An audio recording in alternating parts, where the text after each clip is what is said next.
The Walking Dead never really tells us how the world ended. The show starts after everything is already gone. Rick wakes up, society is dead, and we're left to fill in the blanks. No clear timeline, no global perspective, almost nothing about what actually happened when it all began. But there is a story that answers all of these questions. There's an official Walking Dead novel that doesn't follow a small group of survivors, doesn't take place in the US, and doesn't focus on personal drama first. It follows the collapse of an entire country, China. When I first read this book, I generally couldn't believe it existed. Not because it's not well known, but because it does something the rest of the franchise barely touches. It documents the apocalypse in real time, the first cases, the confusion, the denial, the government response, the military response, and how it all fails. This book gives us more concrete information about the early outbreak than almost any other piece of Walking Dead media. We're gonna go over what this novel tells us about the fall of China and how the largest country on Earth by population went from a world superpower to Beijing being swarmed by hundreds of millions of walkers in literal days. Some things were very similar to what happened elsewhere, but the way China reacted and the communities that formed afterwards were completely different from anything we see in the US or Europe.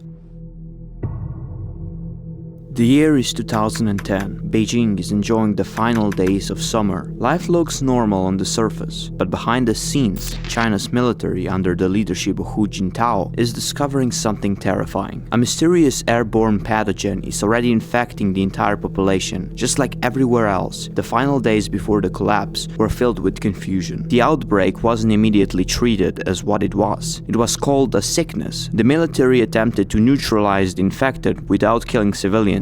Sympathy came before brutality. That delay mattered. Once it became clear the death could not be contained, the point of no return already passed. Sounds familiar? The wildfire virus spread overnight, faster than anyone could react. China made the same fundamental mistake as the rest of the world. But what came next is where things truly went off the rails.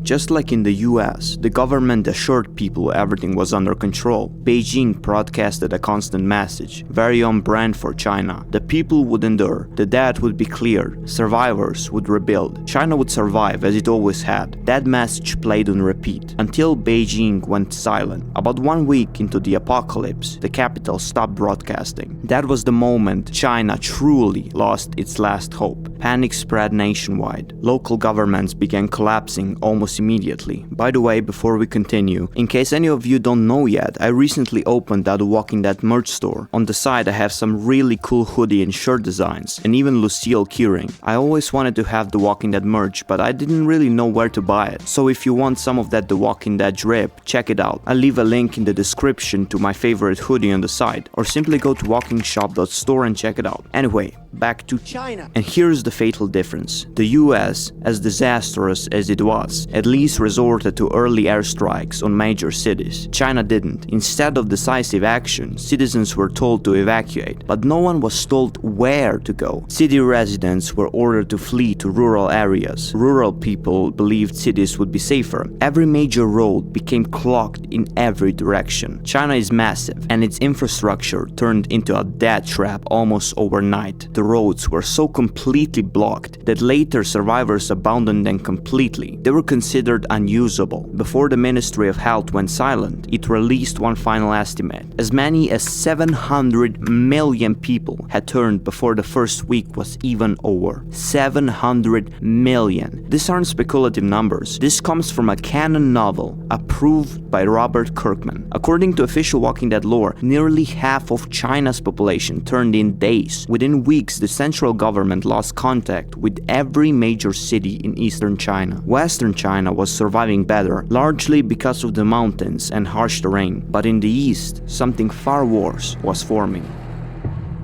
In the northeast China plain, a single horde began to form, by far the largest concentration of walkers on the planet. The massive plain, which included Beijing and multiple other major population centers, became the epicenter of a mega cluster unlike anything we see elsewhere in the franchise. We're not talking about a horde like in the Ones Who Live. That's maybe tens of millions. This was different. This horde stretched across countless kilometers. Estimates put it at over 1 billion walkers, possibly closer to 1.5 billion. This is where the novel actually gets its name. The horde moved behaved like a natural disaster, a typhoon. Later survivors studied it obsessively, tracking its migration as it slowly circled the Northeast China Plain. People described feeling vibrations in their stomachs kilometers before the horde even came into view, but for now, hope was still left.